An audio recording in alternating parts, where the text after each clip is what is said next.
This gnarly and messed up hoof belongs to a cow who is really feeling a lot of pain through it, and I'm hoping in this video we can change that. And I won't let it rush when I see you dance, and the moment comes when I fall and time goes slow. I fall into you.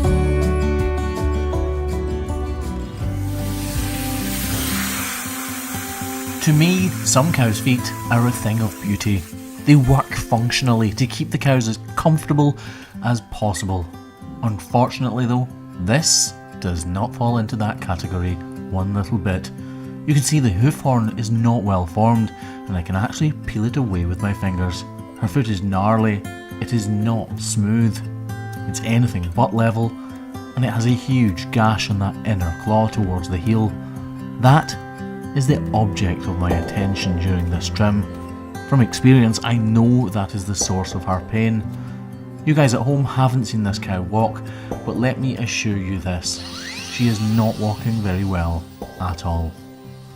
I start by levelling out both of the claws. I need to balance them as much as possible before truly attacking the problem and doing everything I can to set her on her way to recovery.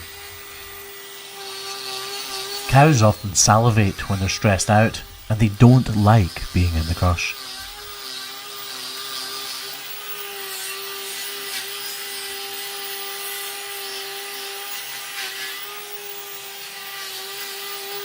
Towards the beginning of any trim with the grinder, you can push on and remove large amounts of hoof horn.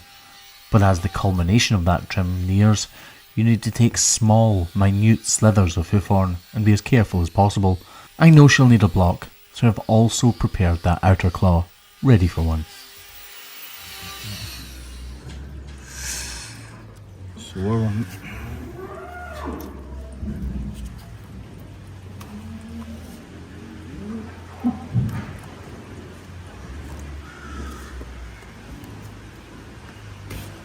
You can see where the lamina inside her foot have been blown apart by this problem. The lamina are basically like lots of leaves of paper, and they form an incredibly strong attachment between the interior of the hoof capsule and the cow's foot within.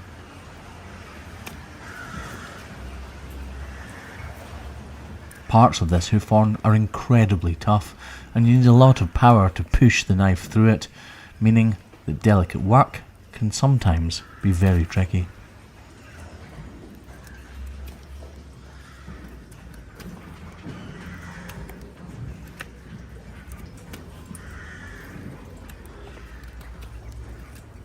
Working with cows in general can be an incredibly dangerous job, but when you add into the mix that you're working with their feet and grinders and razor sharp knives, it becomes very, very, very dangerous indeed.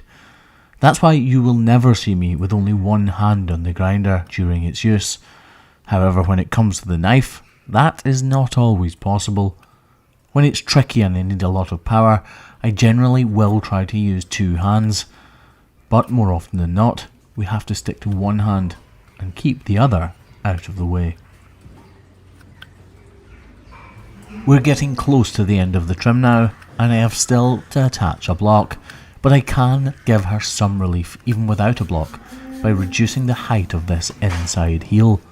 A cow walks on her entire foot, so the weight of her entire body is being driven down through this painful area right now. By reducing the amount of hoof horn on that inner claw, it means the outer one will take more of the weight. And then add a block into the mix, and we're aiming to take almost 100% of her weight through her good, pain-free claw, which should lead to a far happier cow. I've told my mother, I've told my friend, but I can't bring myself to tell you what I think. We built a past on stolen ground, but now I cannot seem at all to find my sound. And just like that, here is the finished product. This is the mess we started out with, and in just a few short minutes, we've turned it into this. Yes, it is not beautiful, but it is on the way to recovery. This is a very positive end to the day for this cow, and for Team Hoof GP, because this is the very last cow of our day and our week. All that remains is to wrap it up completely so that we can kill any of that digital dermatitis off and allow new fresh hoof horn to grow in its place. A problem like this will take months and months to completely heal, but over the next couple of days she should feel much better. As she walks away here, we can all see that it is incredible how well she is walking, all things considered. If you've made it this far in the video, folks, please consider joining this incredible community, which we like to call the Herd.